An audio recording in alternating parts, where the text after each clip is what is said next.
نہیں ہو رہے ہیں، لہذا ایک دوسرے کے خطاؤں کو معاف کرو، ایک دوسرے کے ساتھ درگزر کا معاملہ کرو، اور درگزر کا معاملہ کرنے کے بعد ہی ہم خوش ہو سکتے ہیں۔ کسی شاعر نے کہا ہے متحد ہو تو بدل ڈالو زمانے کی حالات،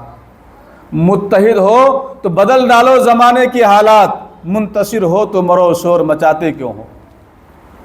اصحاب کہف جو تھے وہ زیادہ نہیں تھے، قرآن نے کہیں 4 کہا ہے، کہیں 5 کہا ہے، 6 کہا ہے، 7 پہ بس ہو گئے تھے، لیکن وہ 7 لوگوں نے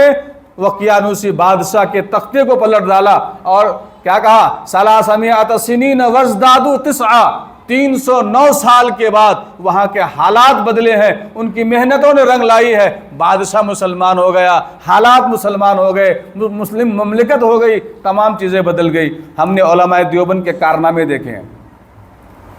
آپ اگر علماء دیوبند کے کارناموں کو پڑھیں گے تو انہوں نے اپنے شاگرد کو جس علاقے میں بھیجا ہے وہ گئے وہاں پر، انہوں نے اپنی پوری زندگی محنت میں لگا دی، ان کی پوری زندگی میں کوئی تبدیلی نہیں آئی۔ گاؤں کے لوگ جو بدعت میں مبتلا رہے، جن خرافات میں مبتلا رہے، لیکن جب اس عالم کا انتقال ہوا، اس کے مرنے کے بعد یکایک پورا گاؤں بدل گیا کہ مسلمان ایسا ہوتا ہے اور ہم کو ایسا ہی کرنا چاہیے۔ تو میں مولانا عبدالحنان صاحب مظاہری کو اس بات کی جو ہے کہ خوشخبری دینا چاہتا ہوں، اور آپ سے میں ایک درخواست بھی کرنا چاہتا ہوں کہ اس ویرانے میں اللہ تعالیٰ نے آپ کو بھیجا ہے۔ آپ زمانہ طالب علم میں بھی آپ نے میدان مناظرہ کو سنبھالا ہے،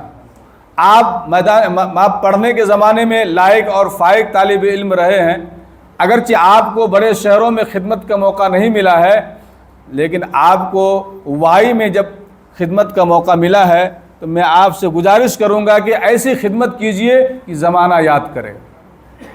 ایسی بے لوث خدمت کیجئے کہ آنے والے وقت میں لوگ بتائے کہ عالم ایسا ہوتا ہے۔ اور میں یہ بھی بتا دوں، صاحب مسکات رحمۃ اللہ علیہ نے